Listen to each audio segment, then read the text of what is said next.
Hello, it's Brent Schroeder with Leverage and Lean, and this is the See It How video for the Setup Macro Password Protection tutorial. So the question is asked, why would you want to set up a password to protect your macros? The big reason for this is it's going to eliminate risk. It's going to ensure that only a handful of people or the people you know that know the password can update the code. So that's a big reason I wanted to make this tutorial. I think it's just an additional security measure you can do to ensure that only people that know how to interact with VBA would be able to get in there and actually update it. All right, so in this Read How section, I will show you the PDF where I've walked through the steps in Excel. And if you want to see this in full screen, you can just hit the full screen mode and we can see this in a better, bigger view. Now, I've only set this up for Excel on this tutorial page because essentially the instructions are the same for Outlook and Word. So walking through these screenshots, you're going to click the Developer tab in Excel. Then we're going to go into Visual Basic. And within Visual Basic, we're going to drop down the Tools bar and then look and click for VBA Project Properties. Within this pop-up, there is the Protection tab. That's the tab we're going to select.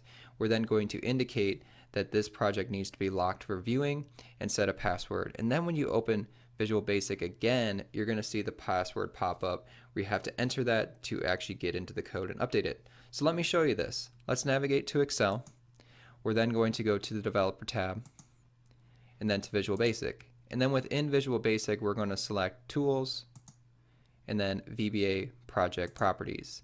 And this is where you can see the Protection tab where you can checkmark, lock project for viewing, and then enter in a password, which I'll do now.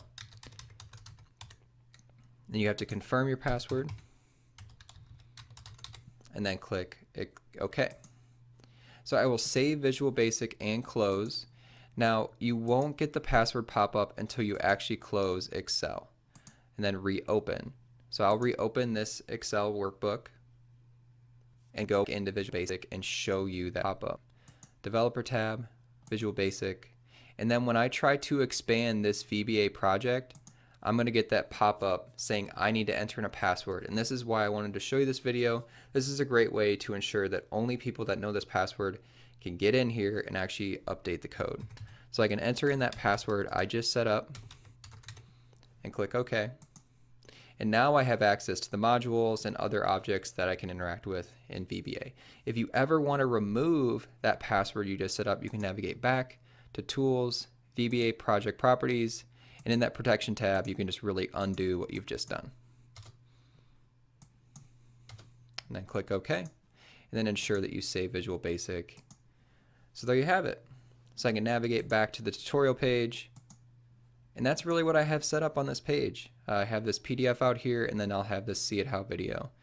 So let me know if you have any questions on this one. You can email me at brentschneider@leverageandlean.com. Thanks so much for your time watching this one. Stay awesome.